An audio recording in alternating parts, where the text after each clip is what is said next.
Hello, yan. Baka pati itong mic natin na heat stroke na rin ho. No?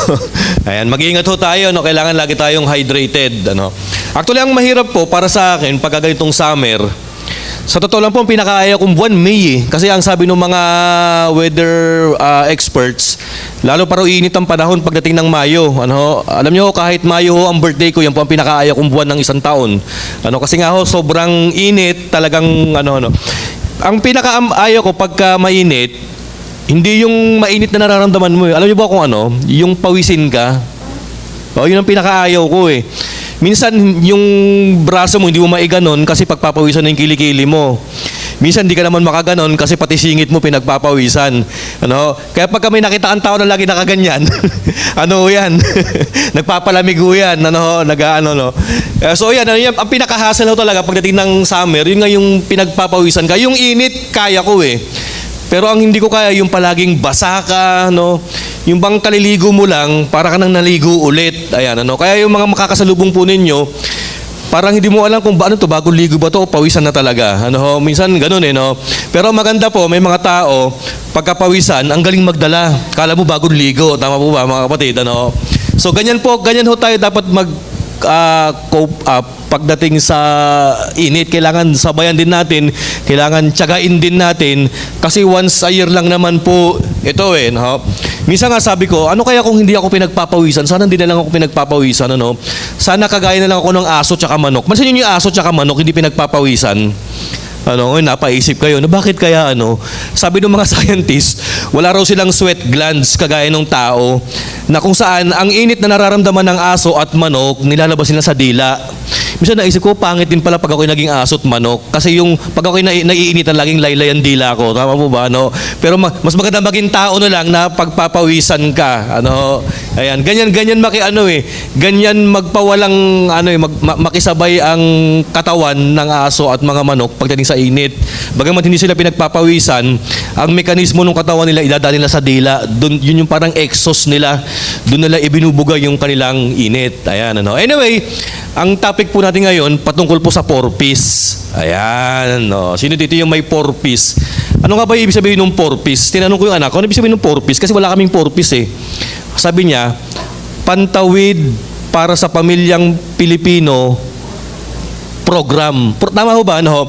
Actually, nag-umpisa ang porpoise nung panahon ni President Aquino na inadapt ni President Duterte. Kasi maganda nga raw, talagang maraming mga scholars na napapagraduate, maraming mga pamilya na natutulungan, maraming mga kabataang Pilipino yung nakakatapos sa pag-aaral at biro mo nakakasuporta sa kanilang mga pangarap. Ano?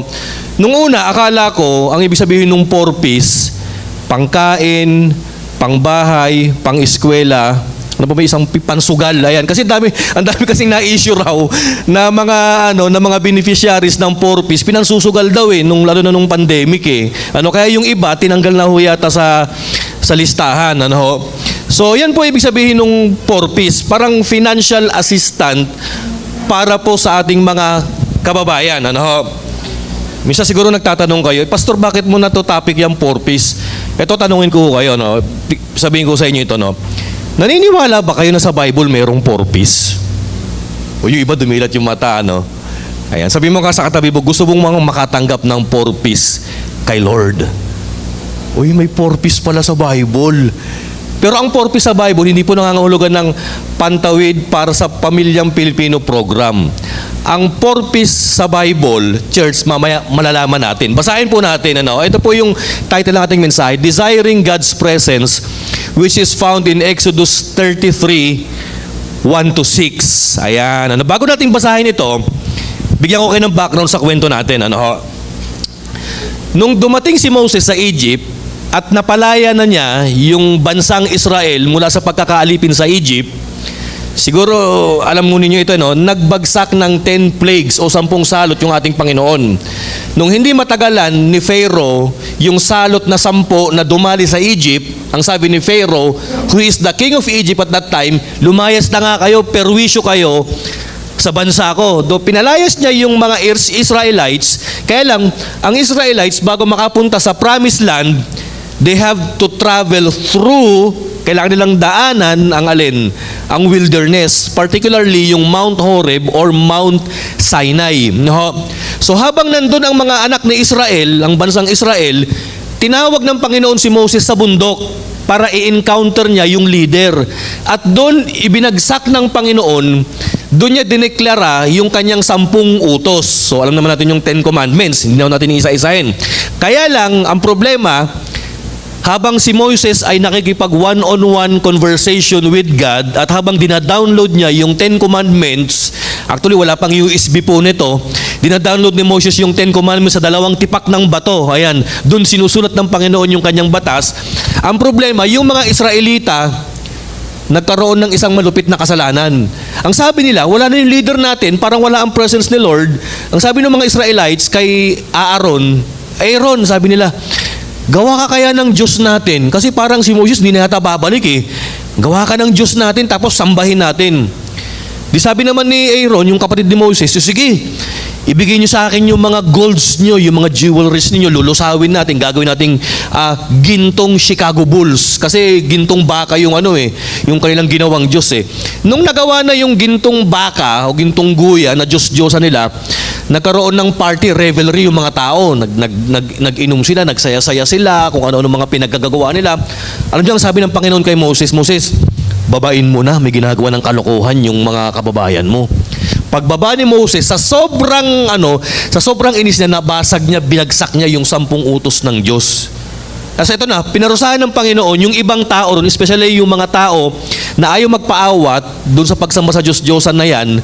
At ito na, ito yung sabi ng Panginoon sa Exodus 33, 1-6. Binanggit dito ng Panginoon yung porpoise. Ayan, Ito ang sabi ng Panginoon. Sa sobrang galit niya, yung mga tao na sobrang pasaway, kinuha na niya. Actually, namatay itong mga taong ito, Ito na, yung mga natira, ito ang sabi ng Panginoon.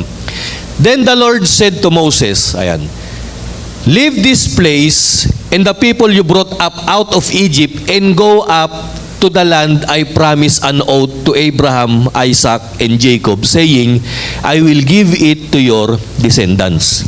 O, dyan muna tayo. Nakita niyo ba yung isang P? Sabi ng Panginoon, umalis na nga kayo rito. Pumunta na kayo sa lupang pangako na ipinangako ko kay Abraham, Isaac, and Jacob. Ayan. Actually, ang number 1 P, ito, promise. Pero mas maganda siguro kung gagamitin natin yung isang P na ito, possession. Ano ba yung possession? Ito yung lupa, yung physical land na ipinangako ni God kay Abraham, kay Isaac, at kay Jacob na mamamana nung bansang Israel. So, pero yung sabi ng Panginoon, umalis na kayo. Pumunta na kayo sa possession ninyo, sa promised land ninyo. So, number 1 P, ito, possession. Ayan, number 1. Sino dito yung gustong magkaroon ng lupa, ng bahay, ng possession? Uy, di ba't pagka pinangakuan ka ng Panginoon ng ganyan? Ang sarap mapapawaw ka na lang, tapos pagka meron kang kapatid na merong ganyan na, mapapasana all ka na lang. Tama po ba mga kapatid? Hallelujah, amen, ang bait ng Panginoon, sana all. Ayan, pagka nakakita ka ng mga taong pinagpala with possession, ayan, So sabi ng Panginoon, sige na, bumiyahin na nga kayo. Kunin nyo niya, i-claim nyo na ninyo yung promised land. Yung number 1 P, possession. Tandaan natin. Ito yung pangalawang P. Sa verse 2, the Lord further said, I will send an angel before you and drive out the Canaanites, Amorites, Hittites, Perizzites, Hivites, and Jebusites. Actually, yung mga Canaanite tribes na mga higanting tao, mga malalakas. Ito yung pangalawang P. Ano yung pangalawang P? Sino pwedeng makahula? Protection. So, biruin mo, meron ka ng possession, meron ka ng protection. Yung mga anak ni Israel, yung mga Israelites, oy, yes! Grabe, 2 P pa lang, paldo-paldo na. Tama po ba mga kapatid? 2 P pa lang, swak na swak, solve na. O ano yung unang P? Possession.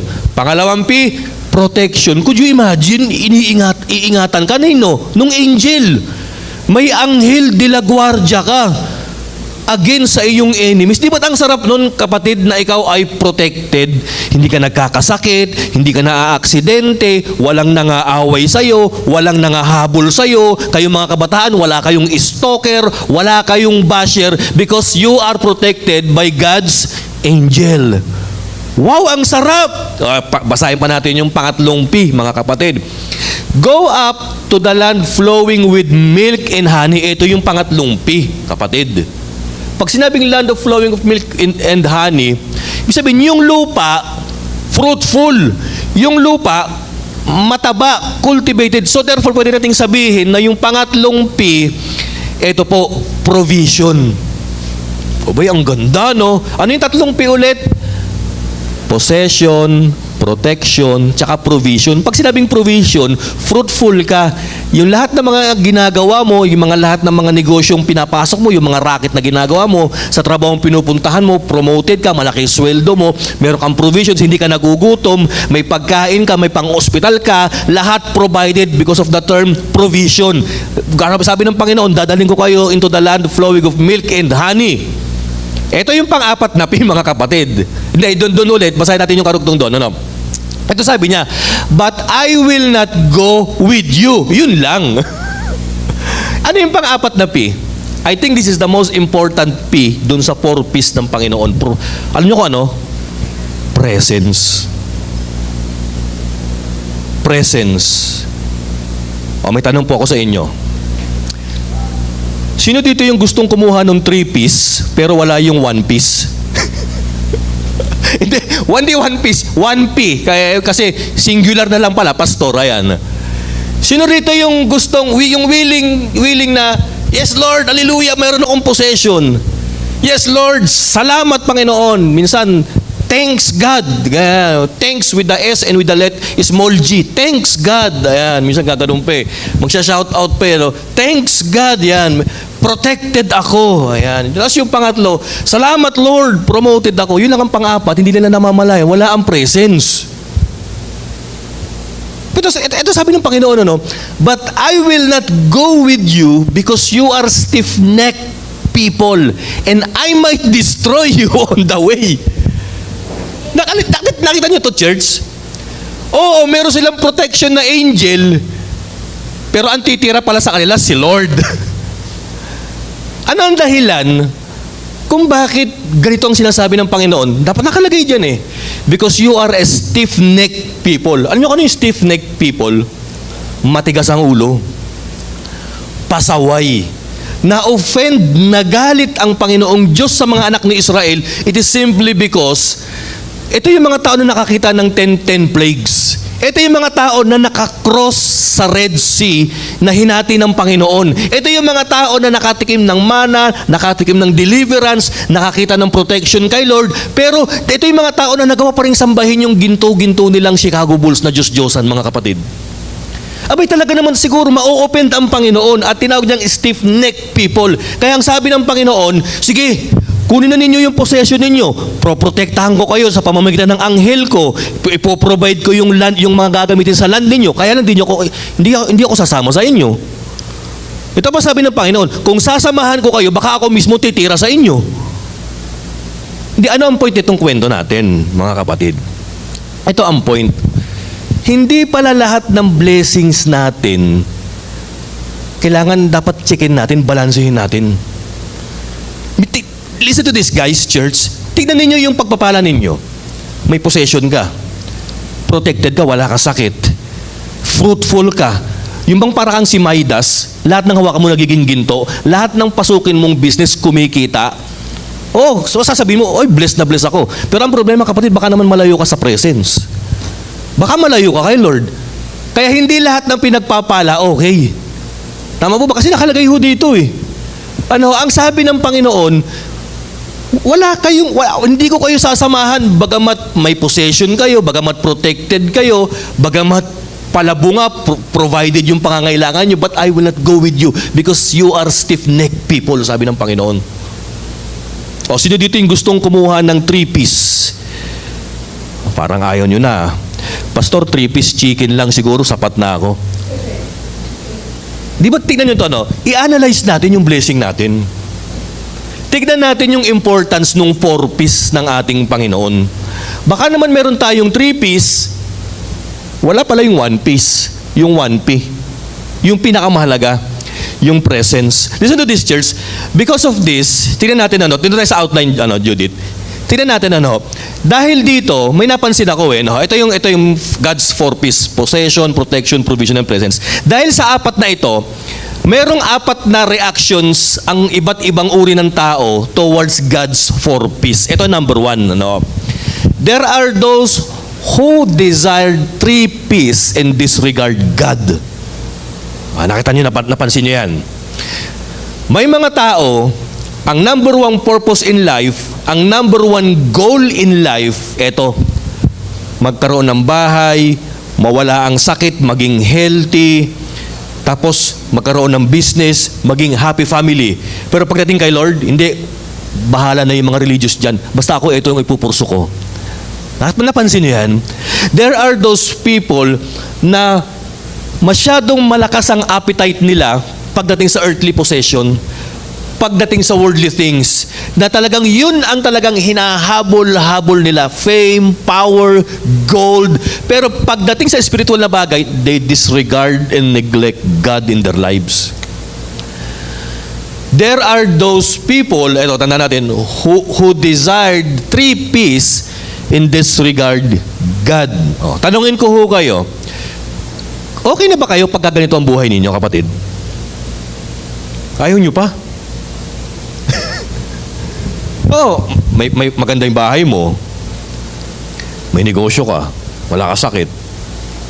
Tapos lahat ng racket na pinapasok mo, kumikita ka.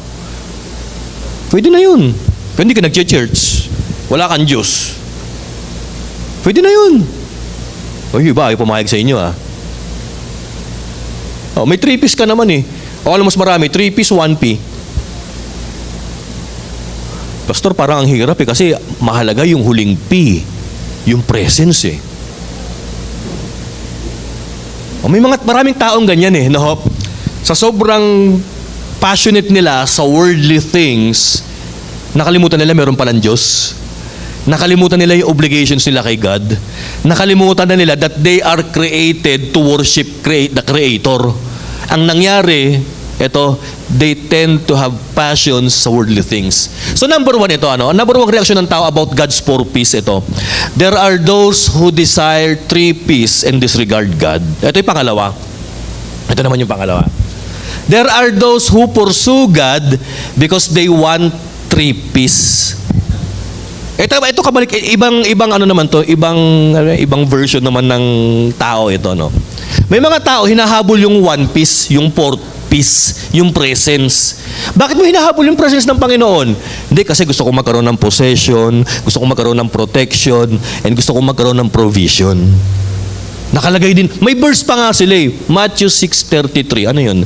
Seek ye first thy kingdom of God, and all of these things shall be given or added unto you. May Bible verse sila. Ibig sabihin, may mga tao na kaya pala pumupunta sa church, kaya pala namamanata, kaya pala pagdating ng January na nakikipagsiksikan sa Nazareno, kasi gusto kong magkaroon ng bahay, Panginoon Yan. Gusto kong pagalingin mo ako, Panginoon, sa mga arthritis ko, yan. Sa mga nararamdaman ko, sa mga sakit ng kasukasuhan ko. They pursue God, it is simply because meron silang hidden agenda. Sino na naman? Yung 3 Ps, kapatid. They want possession, they want protection, and they want provision, mga kapatid. Nakita po ninyo yan, Ito ang problema ng tao Kaya mo pala minsan hinahabol-habol si Lord kasi hindi talaga si Lord yung gusto mo. Alam mo kung ano gusto mo? Yung mga bagay na pwede mong makuha kay Lord. Tama po ba, mga kapatid? Some people tend to be like that. Some people reacted that way when it comes to God's 4 Ps. Sabi ni Jesus Christ, di ba kung minsan nag-preach siya Sabi ng Panginoon, kaya nyo naman ako sinusundan dahil pinapakain ko kayo tsaka pinapagaling ko yung mga sakit ninyo Pero hindi nyo naman ako sinusundan dahil sa kingdom na ipinupurso ko. Sabi ng Panginoon Nakalagay yan. Nilingon niya yung mga tao Kaya kaya ho niya nasabi na ang sino man nagnanais na maging tagasunod ko, They should deny themselves, carry their cross, sabi ng Panginoon eh. So ibig sabihin kapatid, minsan pala may mga tao na hinahabol, akala mo si Lord talaga ang hinahabol, pero hindi eh, yung 3 Ps pala rin ang mas hinahabol eh. Ito po yung pangatlong combination mga kapatid. There are those who desire God, but gradually neglect Him because of 3 Ps. Ito naman, meron naman yung mga tao nung unang-una talaga, walang pakialam sa 3 Ps. Hindi, Lord, I want you. You are my one desire. You are the most important person in my life, and I will serve you, Lord.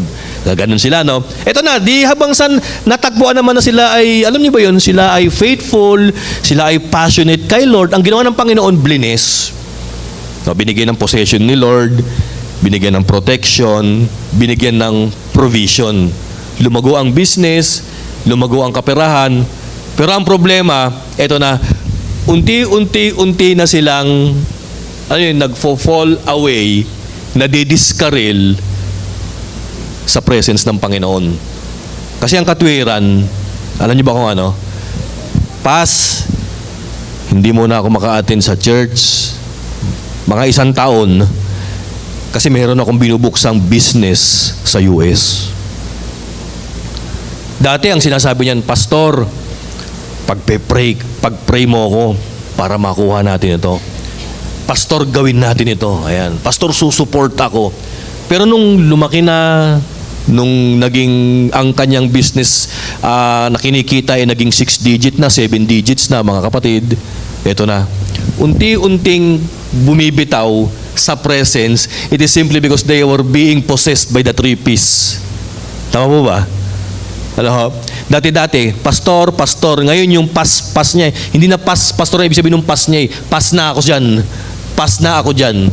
Alam niyo, meron isang pastor na nag-disciple siya, umunlad yung kanyang mga dinidisciple, naging professionals, naging businessman, lumago yung church nila, actually umabot ng thousands yung miyembro eh. Ngayon kinamusta niya yung mga leaders, yung mga taong kabataan na inalagaan niya. O kamusta na, bakit mukhang di tayo nakikita? Mukhang umaalis ka na sa presence ng Panginoon, sabi ng pastor. Ano sabi ng mga tao? Busy kami. Kailangan ako sa business eh. Ano yung ginawa ng pastor? Shinare niya ito.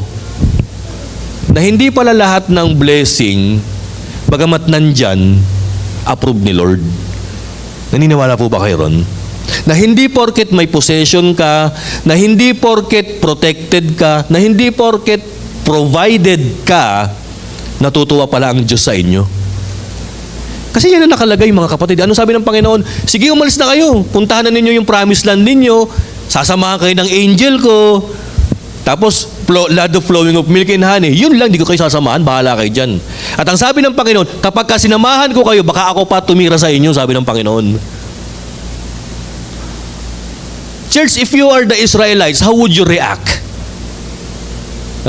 Ito po, yung panghuling P. Ayan, meron pa tayo isang P. There are those who realize that God's presence is most important in life. Meron naman yung mga tao na nakatikim sila nung 3 Ps.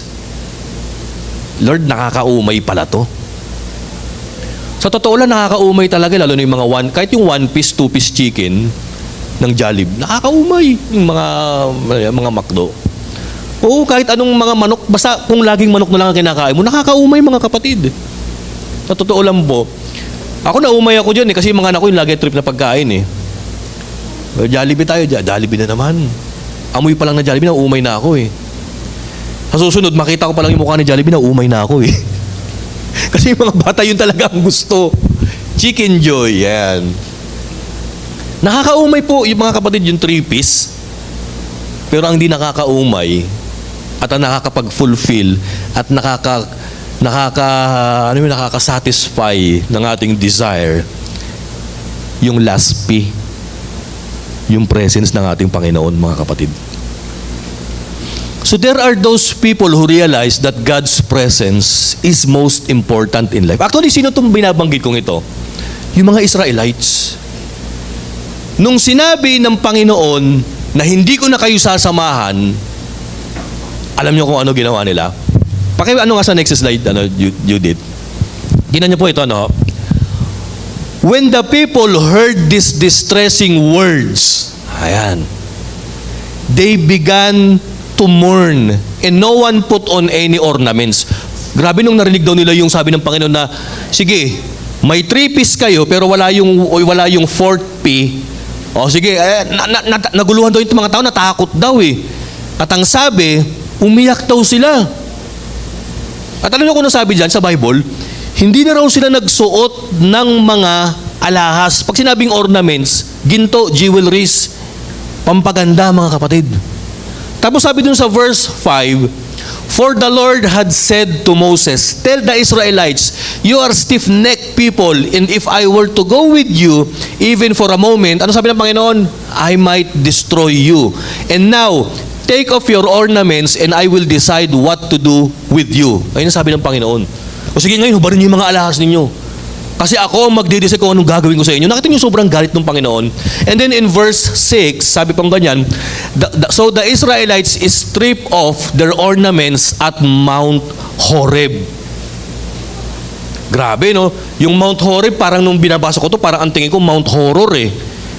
Kasi magalit na lahat. Wag lang si Lord, mga kapatid. Ayan. Ngayon tignan natin ano ang lesson nitong kwento natin. Number 1, listen to this, church. Know the meaning of your blessings. Alam niyo, balansehin natin yung kahulugan ng blessing natin. Ano ho? Baka naman kaya itong pagpapalang nararanasan kong ito, baka naman pala may kahalong hagupit ng Panginoon sa akin.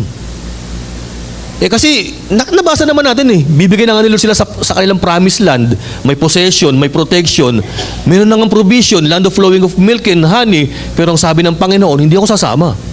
At kung sasama ako, baka ako patitira sa inyo, sabi ng Panginoon. And, know the meaning of blessing. Alam niyo, naranasan ko yan, mga kapatid. Naranasan ko sa buhay ko yan. Nung ako'y nag-aaral, grabe, nung college ako, kilalang-kilala ako sa school. Panlaban ako academically. Dami kong kaibigan. Masaya ako, hindi ako nagugutom. Well provided yung yung pangmatrikula ko. Ibig sabihin, halos nasa akin yung 3 P. Yun lang, backslided ako kay Lord. Ang hindi ko nare-realize, yung presence ng Panginoon, wala nung college life ko. Kaya alam nyo nangyari, pagka-graduate ko, ang saya-saya ko Sabi ko, yes, gagraduate na ako, magpapayaman ako. Sabi ko gano'n sa sarili ko alam nyo nangyari, pagka-graduate ko, March, nanonood ako ng NBA playoff noon 2008 yata, hindi, 2005, gano'n laban ng Boston Celtics yata, tsaka, hindi ko alam kung ano naglalaban noon may tumawag sa akin, former teacher ko. Yung head ng social department sa school namin, sa Fatima. Johnny, kanina. Bakit, sir? Punta ka dito, pagtuturuin kita. Sige. Anong tuturo ko? Philosophy. Ha? Hindi ko linya yan, sir Kaya mo yan. Nag-aaral ka naman seminary. Ang problema, sir, yung pinag-aaralan kong seminary, walang ganung subject Hindi, basta matututunan mo rin yan, tapos kuha ka ng masteral mo. Biro nyo, nagturo ako noon. Alam nyo kung ilang taon ang tinagal ko sa pagtuturo sa college? 1 linggo lang. Nalaman, unang-una, wala akong masteral degree. Pangalawa, ibang major ko. Psychology major ako Tapos nakita na yung pinag-aralan kong seminary, hindi accredited doon sa mga subjects na ito. So ang ginawa, si Santi ako. Ano sabi ko sa sarili ko? Okay lang yan. Magaling ako Pero you know what? Akala ko nasa akin na lahat. Alam nyo, after that, nag-apply ako. Siguro mga 100 na yata pinag-applyan ko. Naubos na mga pera ko kaka-apply. Walang tumanggap sa akin. Kasi akala ko nasa akin yung 3 P. Yung promise, yung protection, yung provision, akala ko nandun pero hindi ko na-realize, wala pala sa akin yung presence. Alam nyo, pati dun sa pagawaan ng tinapay, sinubukan kong mag-apply, hindi ako tinanggap. Ang sabi sa akin, overqualified ka eh. Sabi ko, sige, parang awa nyo na, at least may trabaho ako. Walang tumanggap sa akin. Pati doon sa doon sa Kapamilya Foundation, nag-apply ako dyan. Yung HR na nag-i-interview sa akin, tinawanan ako eh. Pastor ka? Gaganon-ganon sa akin eh. Alam mo, sobrang sama ako ng loob doon sa Kapamilya Foundation. Eh. Babagsak din kayo, sabi ko gano'n eh. Di, pinasarado nga ni Duterte yung channel to. Hala! Hindi totoo ho, church. Kahit ako naranasan ko yan eh. Na-enjoy ko yung provision, yung protection, pati yung fame during my college years. Pero wala pala yung presence sa akin ng Panginoon eh. And that very moment, God Himself put me down.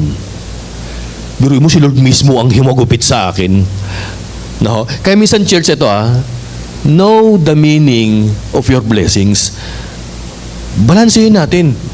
Matakot kayo pagka hindi ka nag-church tapos pinagpapala ka. Uy, nakakatakot po yan, mga kapatid. Oo. Pero hindi ka nagpe-pray pero biglang may dumating na pera sa'yo. Hindi mo uy, iba to Baka may ibig sabihin yan. Know the meaning of your blessings. Napopromote ka, pero hindi mo pinagpe-pray kay Lord. Napopromote ka, pero backsliding ka na kay Lord. Tama mo ba, mga kapatid? Oops. Baka iba ibig sabihin ito. Know the meaning of your blessings. Pangalawa, ito po. Ito. Ask God to search, know, and correct your heart. Ayan. Actually, dito sa binasa nating kwento, na-convict naman yung mga Israelites eh. That's why they felt distress, they mourn, and they remove all of their ornaments sa kanilang mga katawan. So, anong nangyari ito po? Basahin natin yung Psalm 139, 23-24. Ano sabi ni King David? Search me, O God, and know my heart.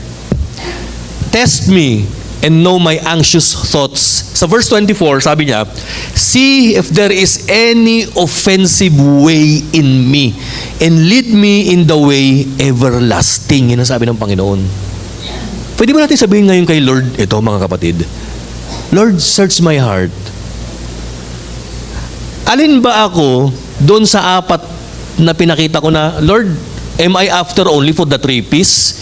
O baka ba, Lord, pupunta ba ako sa presence kasi gusto ko lang yung 3-piece?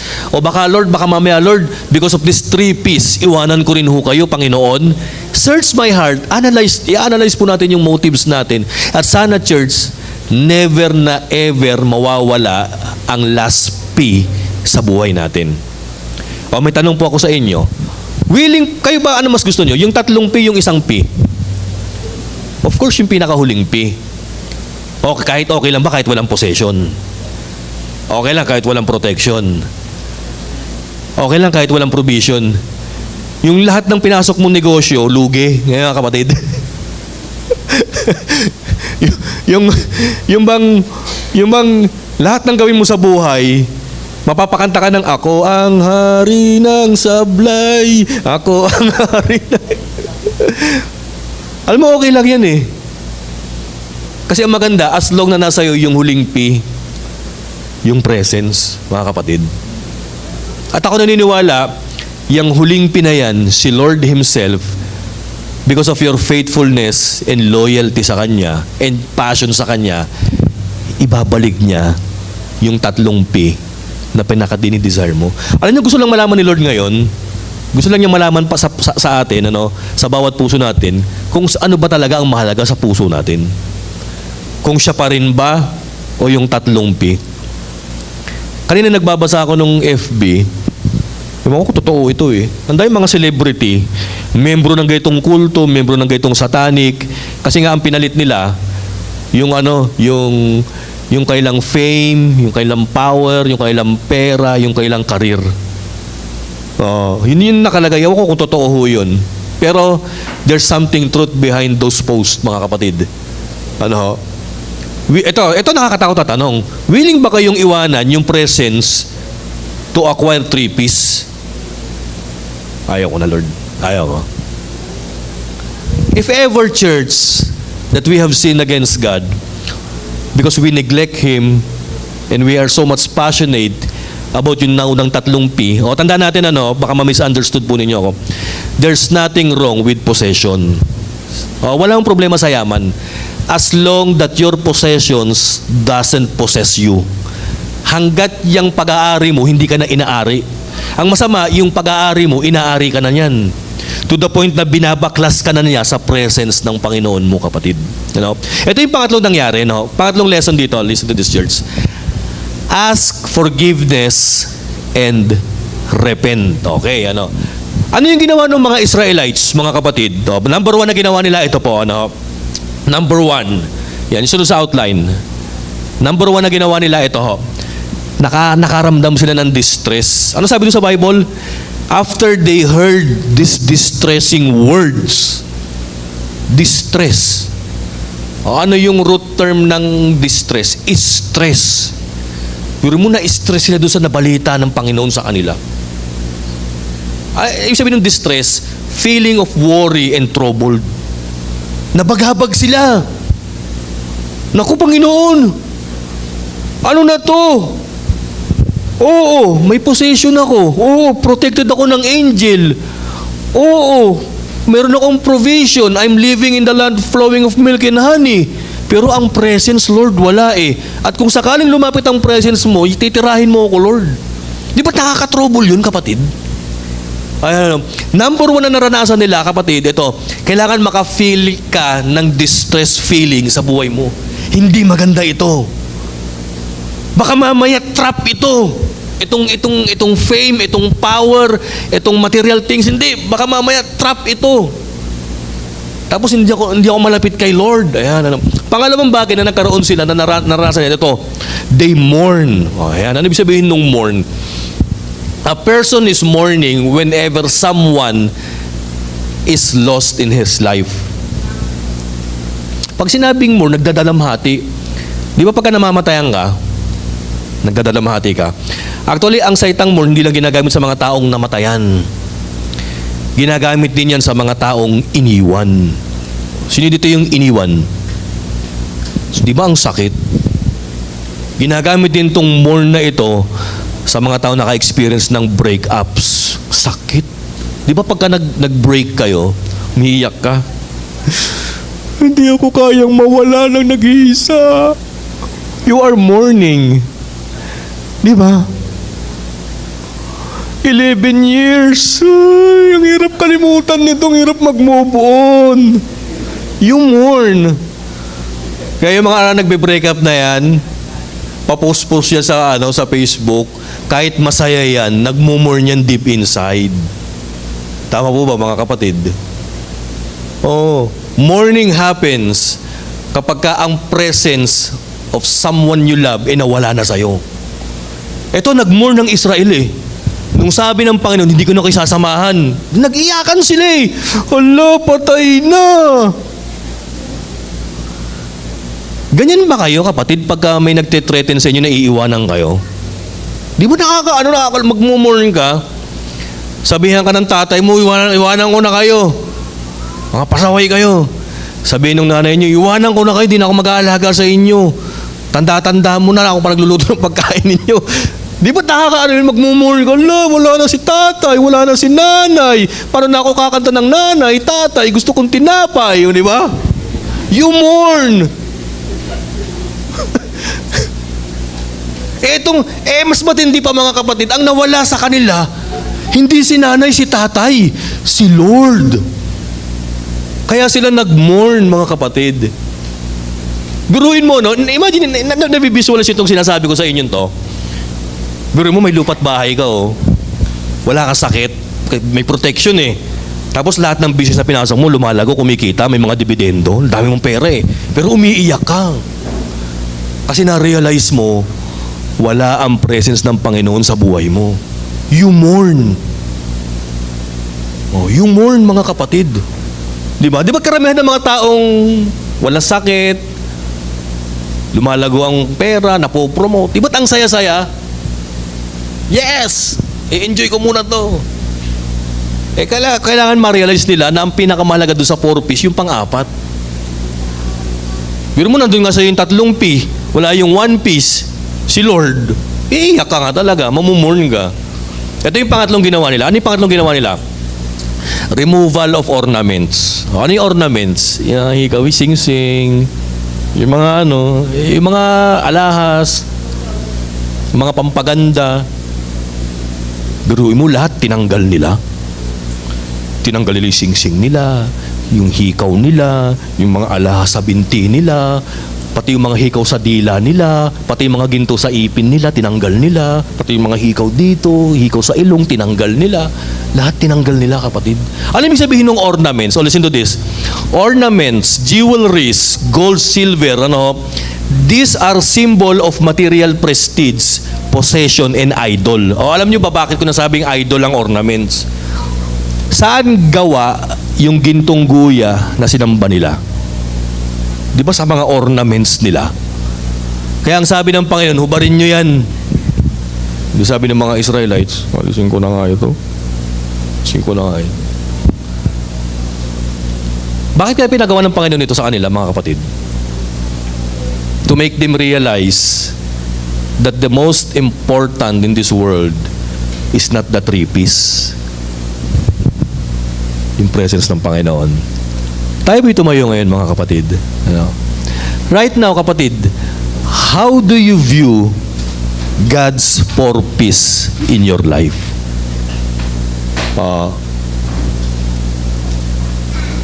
Nangyari na ba sa inyo yan?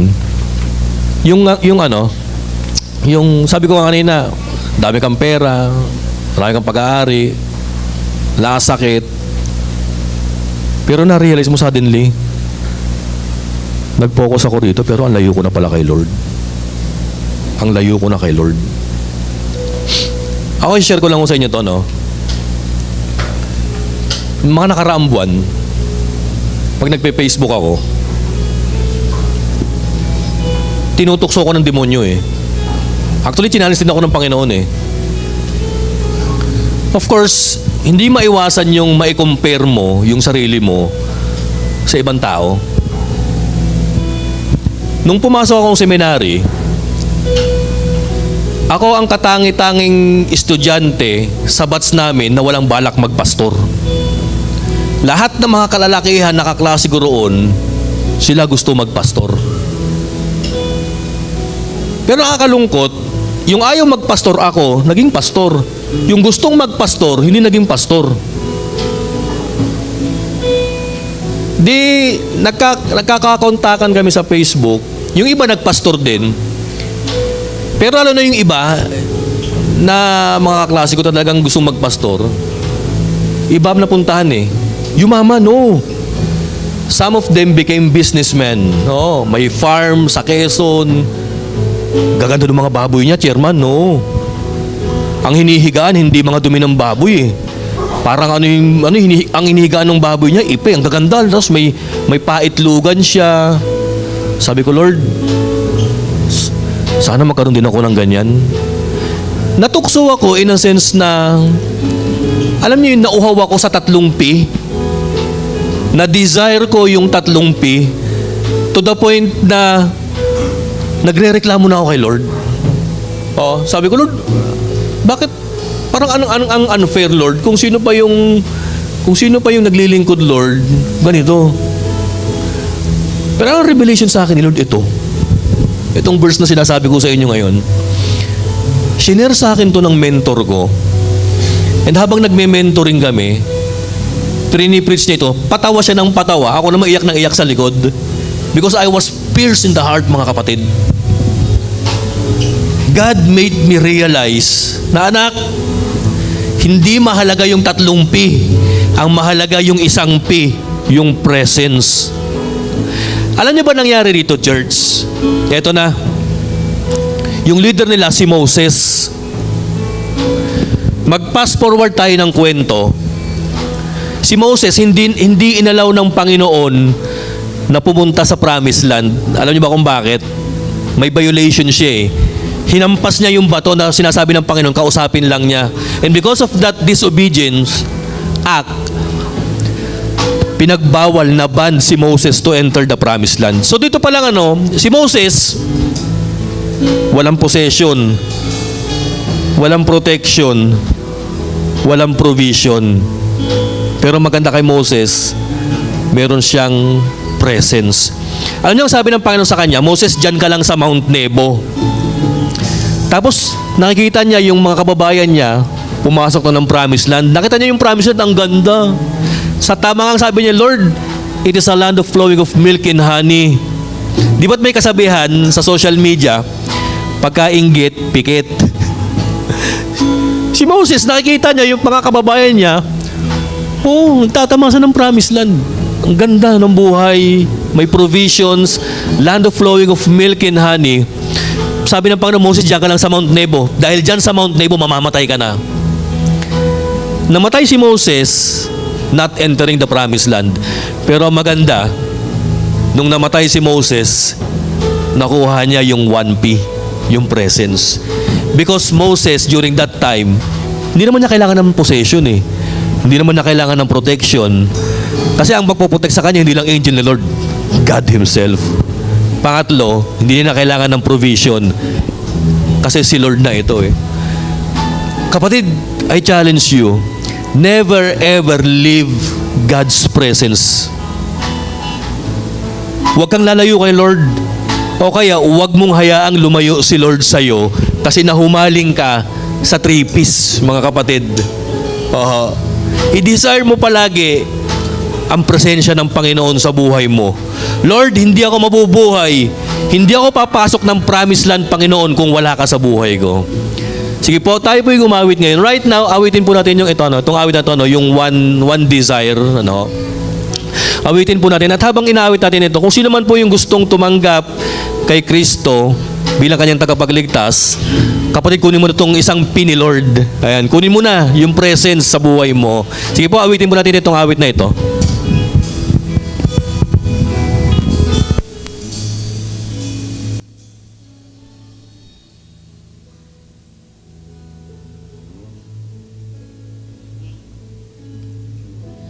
You gave it all for me. My soul desire, my everything. All I am is devoted to you.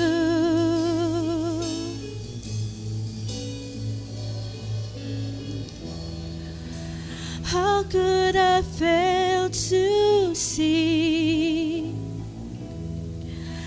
you are the love that rescued me, and all I am is devoted to you. And oh, how can I not be moved, Lord, here with you? So have your way in me. 'Cause Lord, there is just one thing that I will sing. This is my cry, my one desire is to be where you are, Lord, now and forever. It's more than a song. My one desire is to be with you, is to be with you. This is my cry, my one desire is to be where you are, Lord, now and forever. It's more than a song. My one desire is to be with you, is to be with you, Jesus. Wow, napakaganda ng awit, mga kapatid. Right now, pwede mo natin sabihin, Lord, this is my cry.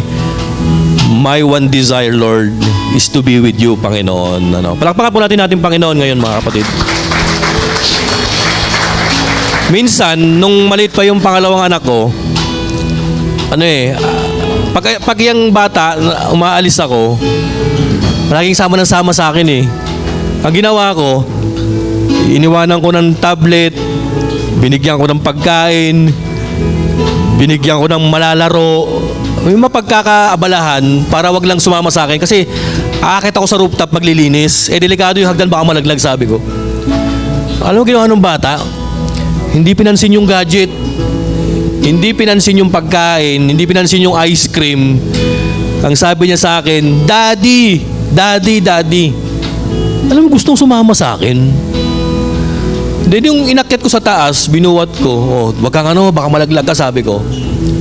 Nung naglilinis ako, napansin ko, pati siya nag-aayos din. Naayos din niya. Ibig sabihin, she's doing his father's business. Alam nyo, ganyan ang gusto ng Panginoon sa atin. No? Iwan mo na yung gadget, iwan mo na yung 3 P. Daddy, I want to go with you and I want to do your business. Sana maging ganun tayo pagdating sa presence ng ating Panginoon. Tayo po yumuko, tayo po manalangin. Father, thank you so much, O Lord, for this wonderful day. Thank you so much, Panginoon, for this realization, Lord, na sinabi niyo po sa bawat puso namin. Father, sorry if ever nag-sway kami, na-tempt kami na mag-focus doon sa 3 P's. Sa possession, sa protection, tsaka sa provision, to the point, O Lord, that we have neglected your presence. Nawa, Panginoon, huwag kami magaya sa mga Israelites. Nawa, Lord, magaya kami kay Moses. Na kahit na anong mangyari, Panginoon, ang one desire ng aming heart is none other than you. Ikaw lang, Panginoon. Salamat, Father, kasi Lord, yung presensya niyo, Panginoon, it is everything para sa amin. Salamat, O Lord. Salamat. Lord, kayo lang, Panginoon, ang tanging person na pwedeng magpuno, Panginoon, ng butas sa aming puso. Salamat, O Lord. Salamat, Panginoon. Salamat. Lord, ito po ang aming panalangin. Ito po ang aming panalangin. In Jesus' name we pray. Ang lahat po ng anak ng Diyos ay magsabi ng Amen.